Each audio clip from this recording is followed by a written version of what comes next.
Stop. That lawnmower. That's that. Yeah. Stop that.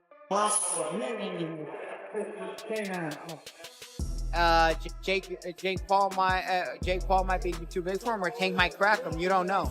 And made a post and basically told Roach. He tagged Lamar Roach and he said, "Look, you're not getting that fight with Tank." Gervonta Davis's daily routine while training for Jake Paul is all about focus and hard work, with every session aimed at improving his speed, power, and precision. From intense conditioning to sparring, he stays disciplined and fully committed to his goals, making sure each workout prepares him for the challenge ahead without any distractions.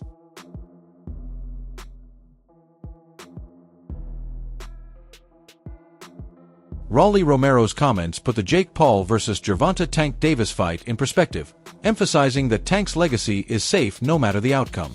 As a world champion with major achievements, Davis has nothing to prove against Paul. Romero does acknowledge Paul's size gives him a physical advantage, but that doesn't diminish the respect and accomplishments Tank has already earned. Paul might be too big for him, but like Jake Paul might be too big for him, or Tank might crack him. You don't know. Like I said, or as an exhibition, we don't know if they throw at each other or not, or we don't know. I don't know. I can't give an opinion because I don't know what's going on. Do you think it impacts, will it impact Tank's legacy if Jake Paul were to beat him or even knock him out? Dude, Tank's a 3-division world champion, 4-time 3-division world champion. At the end of it, bro, you can't take anything away from him. You know, some people trying to give, that's fair, some people trying to give Tank a hard time. They're saying he should have took a fight with Lamar Roach or Shakur Stevenson. But when you think about it, do you think this is business and look, he's getting a bag, or is there some validity to people saying that he ducked Roach? I mean, there's still other options, you know? It's bro, you can't be mad at somebody for doing what they feel is best for them. It's the same way Roach feels Tank is the best option for him. Same way that Stevenson thinks Tank's the best option for him, or all this stuff. Paulie Malignaggi points out the crucial difference between size and experience. While Jake Paul has gained attention and physical strength, Malignaggi believes experience matters more than raw power. Gervonta Davis has fought on the biggest stages, headlined major events, and faced top-level opponents. No matter Paul's size, he can't match Tank's years of training, ring intelligence, and adaptability. Malignaggi's view is that in boxing, skill and experience usually outweigh size. I think Davis is more to lose because he's the bona fide world champion. I don't care if he's much smaller. I think Jake Paul has sort of plateaued as far as where his boxing is concerned. It's rather low level. Yeah. He's big, he's physical, he's strong, he can hit. So there is that risk. Davis, at lightweight, you're in a moment where it's too physical for you. You can clinch. Against the heavyweight, where you clinching?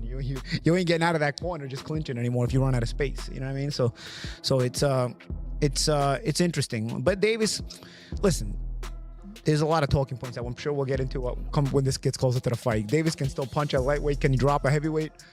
There's a lot to gain there, right? If Davis knocks the answer is yes. If Davis drops Jake on his ass, as much as Davis is the one with more to lose, it's still a highlight moment. A visual that will stay forever. Yeah, but if you get dropped, even if you're smaller, you're still a world champion in multiple weight classes. If you get dropped, what's the look? What's the feel? On the inside, as boxers, me and Chris Algieri, the champ, even you, Jimmy, you have fight experience, so we know that the risk is a big guy that big hits you. You're probably going down if you're a small guy if he hits you clean. So we know the risk, but how does it look to the public eye who don't understand that? You know what I mean? The public. So there is a lot to lose, though. There's a bit to gain. I wouldn't necessarily have an issue with this had Davis's career arc been one that benefited boxing. Davis was manufactured and put into a position where he's supposed to benefit boxing, and I don't think he has. I think he's hurt boxing. So by giving him this reward, that's my problem. Why are we watching this? Why don't you make him earn his spot that he still hasn't earned? Teofimo Lopez views the fight more as entertainment than sport, seeing it less about legacy or rankings and more about money and spectacle. He points out that both Jake Paul and Gervonta Davis will earn massive paydays, which can't be ignored. While it may not carry the significance of a world title fight, Lopez believes it still benefits boxing by drawing mainstream attention and attracting new fans to the sport. Really invested on it, and I'm actually very happy for Gervonta and Jake. I really am, man. It's good for the sport in some way, you know? So a heavyweight versus a lightweight. Yeah. You got a fly hit me, yeah. A heavyweight versus a lightweight. How's this going to work? Hey, they make it work. It's an exhibition for a reason. So, you know, they know what they're doing. And, you know, shout out to Netflix and shout out to both of them, honestly. Like I said, I think a lot of people in the boxing world are kind of upset. I could care less. I think they're going to go out there and make their money. It falls on the number 8 for a reason. They're going to make a lot of money. Have you got a prediction for that fight? My prediction? A show. Well, clearly it's a show, but when you've got a lot of people underestimating Jake Paul once again, but when you've got a heavyweight boxer who knows how to throw punches and knows the basics against a lightweight, it's quite a difference. I mean, have you sparred heavyweights before? Yeah. For competitive sparring in the ring? Yeah, it's not the same. It's not the same, not at all. Definitely got to move. I've actually played around a few times, went through between their legs just to duck around. But yeah, because they're taller, you know. But I think for that competition, that fight, it reminds me a lot like The Big Show, and Floyd Mayweather when they fought in WrestleMania. Yeah. And will that end the same way? Possibly. Maybe some brass knuckles in there too. Can you see Jake Paul knocking out Gervonta Davis? It's boxing, man. And if it's a show like this, anything goes, anything happens. Nate Diaz, known for speaking his mind, rejects the matchup completely. He sees no real competition in the fight, arguing that the result won't significantly affect either fighter's career. Diaz calls it a spectacle made purely for entertainment, comparing it to professional wrestling and seeing it more as a sideshow than a serious sporting contest. I gotta ask you, Jake Paul versus Gervonta Davis. Does Davis have a chance? Gervonta is a great boxer, but he ain't gonna do. So you got Jake Paul by knockout, or? No, I don't got anybody, but I don't think. He's just too small. It's just. I don't want to beat up somebody that small. I don't want to. You know what I'm saying? What do you think of the fight? I don't want to lose to somebody else. There's no point in the fight. It's a great fight, actually. You think I'm it's not a good hating fight? on the fight, but I think. My thoughts on it is let's watch and see what happens. Ryan Garcia said that boxing's turning into WWE. Yeah, with that type of matchup. What do you agree? On his event? Last thing, White House card, like he said, you want Conor McGregor? Yeah, but the whole thing's on WWE, so Right. it's like, at least that's happening and it's getting something to talk about, something to watch, and I'm looking forward to that fight. Jeff Mayweather echoes Nate Diaz's doubts, calling the matchup unusual and questioning its purpose. He finds it hard to justify pairing an established champion like Tank with YouTuber-turned-boxer Jake Paul. While he understands the business side of boxing, he still sees the fight as strange and almost unnecessary, reflecting the confusion many traditional fans feel about crossover bouts. It's kind of weird because Jake Paul is extremely bigger than Tank, and I mean, but with it being exhibition, it makes sense. It's fine. He got a big name that he's going to be fighting, but I mean, it really makes no sense because he's going to be weighing over 200 and some pounds. Tank's going to probably be weighing maybe at the most 147, 150. So I don't even understand why the fight is happening. KSI, experienced in influencer boxing, explains Jake Paul's promotional tactics, noting that rumors of a fight with Anthony Joshua were never realistic and were only meant to create hype. He sees the matchup with Tank as another move in Jake's strategy to generate buzz rather than pursue real competition, highlighting the theatrical and often manipulative side of modern boxing promotions. I knew AJ and Jake was never going to happen. I didn't. Really? Yeah. You thought it was actually going to happen? Bro, it's so crazy. Like, I feel like so many people just believe everything online. But that's pretty unbelievable on the other hand. I feel like I know. Well, okay, how do I say it like this? Itoma versus White. I had a lot of people bet on White winning. And I'm there like, you guys don't watch boxing, do you? You just look at a record and go, oh, Dylan's fought many more people than Itoma. That record says a lot. Atoma's like 18, not 18, Atoma's 20, inexperienced, round one. Like, I just knew Atoma was gonna just destroy him. And I think a good fight for Atoma would be him and Wilder. I think that'd be a very good fight. BJ Flores, who has trained Jake Paul extensively, offers a more positive perspective. He believes Jake's size fits well in the cruiserweight and heavyweight divisions, supporting his long-term growth. Flores also sees the fight with Tank Davis as an opportunity. Facing a champion raises Jake's profile and opens doors to bigger opponents in higher weight classes, framing the matchup as a stepping stone in his boxing journey. That's a funny story. So one of my good friends, Armani, he has been working with Jake Paul for the last 2 years. Oh. There was a little time where Shane wasn't there with Jake, and Armani called me up and said, "Hey, BJ, will you come down to Big Bear and spar with Jake?"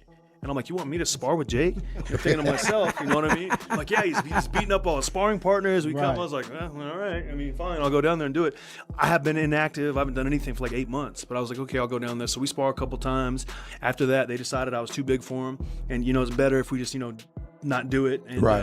And, then they asked me if I would be interested in like working the mitts with them and helping him with the combinations, because I was hitting him with some combinations they hadn't seen before. And I said, we can teach him all those things and have him doing all those things. And so I started working the mitts with him and helping him out on the mitts. And he told his trainers and everybody, they're like, "Man, I want BJ around for the entire camp because I'm getting better." My job is like Shane does the advice in the corner and I do the mitts. Journalist Gareth A. Davies criticizes the upcoming fight, calling it a circus that prioritizes spectacle over substance. He argues that while it grabs public attention, it damages boxing's credibility, with the weight and division mismatch putting fair competition aside for financial gain. Davies warns that if this trend continues, the sport's integrity could suffer as longtime fans and purists lose faith. Still, he admits that controversial fights generate huge buzz, showing how powerful controversy can be in promoting boxing. I think we've gone out of the frying pan and into the fire because we thought we were going to get Jake Paul and Anthony Joshua very soon. We'll speak to Frank Smith about that in the next section, obviously. Eddie Hearn was teasing it to me personally last week. £80 million on the table for Anthony Joshua to fight Jake Paul. But 8 inches in height difference, 7 weight divisions between them. 5 stone, 70 pounds between them. It's a joke. It's a circus fight as opposed to a disgrace of a fight, which was Anthony Joshua and Jake Paul. At least you feel in this you've got quite a poor, very big one against a pound-for-pound, brilliant, unbeaten little un. And the little un who'll come up to his navel will hit him with a lot of body shots. I said in the week to Danny Kelly and Charlie Brooker that, do I mean Charlie Brooker? No, Baker. Charlie Baker. That Charlie Brooker's a different person altogether. That he'll be throwing the Superman punch, the leaping left hook. It's going to be a very odd thing. It's called, in inverted commas, an exhibition bout. But everybody in boxing who is a name doesn't mind going in with Jake Paul because they know they're making millions of dollars. And that's the only reason that Gervonta Davis, who's being called the poison little elf by Jake Paul, and it'll be fun in the build-up. Everybody in boxing knows they're guaranteed to make millions of those silverbacks, those greenback notes that they give out in America, and they give them out for fun when Jake Paul fights. So he's not going to say no to it. But can you pick a winner in that fight? I don't want to. Vargas Jr. takes a different perspective, highlighting the element of surprise. He believes the fight's unpredictability adds a unique intrigue, catching many off guard and keeping fans engaged. In his view, audiences love novelty, and this matchup delivers just that. Regardless of the outcome, Vargas Jr. feels the shock factor alone makes the fight noteworthy and sparks conversation. The way we dress, or this generation, as far as like fighters, they relate to more who's more popular. That's why we're seeing the Jake Paul versus Gervonta fight, which is, that's crazy to me because we would never see that. And back in my dad's day, but now we're getting this, and it's just like, fuck it. I mean, people are gonna see it, bro. So it is what it is. But whether people know him more or not, or me, it doesn't matter. I know that he's coming, and he's coming game, and he wants to make a statement as well. So we're just coming to interrupt those plans. This is boxing, and you know, I'm so excited to demonstrate my skills. I could box, I could counterpunch, I could bang when I want to, and I'm gonna demonstrate that. I'm gonna do what I want to do in there. Come September 13th. Yeah, you know, we spoke about this a little bit earlier. But it's a 10-round fight. You know, could be a different pace of a fight. But what do you think is like the key for you to get this win, regardless if it's a knockout or if it goes all 10 rounds? I think just be smart. Be in there, be smart, be first, and do what I do. I think if I try to do a little too much, like my dad says, when you try doing too much, it looks you're trying too hard. So only thing I gotta do is just come in the best shape possible. If it goes 10 rounds, then it goes 10 rounds. You know, we're doing 12 rounds of sparring, so if it needs to go to 10 rounds, we'll have the gas tank to go. You know, I don't know if he's gone a full 10 rounds. You know, I haven't, so it'll be something for fight day. You know, if we do end up going the distance, then we end up going the distance. Wade Plem argues that Jake Paul has breathed new life into boxing by attracting audiences who might never have followed the sport. He notes that Jake's appeal is especially strong with younger fans who prefer entertainment-driven events over traditional matchups. While purists see these fights as gimmicks, Plem views them as part of boxing's evolution. The fight with Gervonta Davis continues this trend, engaging mainstream audiences despite controversy. He believes expanding the sport's popularity and cultural relevance matters more than concerns about authenticity, with many analysts agreeing that the matchup is driven more by business, giving Jake Paul the biggest benefit from facing a proven champion like Tank Davis. If you want to join the circus, that's the circus. I don't see the value. I just see money involved in that. If they want the money, if that's what they want to do, then go ahead and go ahead and get the money. But other than that, you got a guy, Jake Paul, that's what, 6'3", 6'4", almost. Then you got a guy, Gervonta Davis, that's like 5'5", a little guy. Yeah. Y'all gonna try to, who's 200 pounds, just for Mike Tyson there, I'm gonna throw him in there with a 135. It's just a circus, and that's what they want to do to get money, to generate money in the sport of boxing instead of Gervonta Davis. This is a legacy fight. He was supposed to fight Lamont Roach after this, and then he say, no. Think about it. You really can't say too much. When you say Gervonta Tank Davis and you say Lamont. For Jake Paul, the fight brings huge exposure, credibility, and financial rewards. Analysts see it as a strategic move to grow his brand, attract more fans, and secure profitable opportunities, win or lose. The matchup also affects other fighters. Lamont's rematch with Tank is now off the table, but he still has other fights that could advance his career. This shows how a crossover event like Jake versus Tank can shake up the traditional boxing schedule, creating both challenges and new opportunities while shifting the sport's competitive landscape. Where does Lamont Roach Jr. go from here? I mean, he's got options. I mean, that young kid, Kamel Moton is calling him out. He ain't going to do that. He's only 19. Floyd's young fighter. He can wait for the winner of Abdullah Mason, Sam Noakes. I mean, Floyd Schofield's out. Options is what I'm trying to say.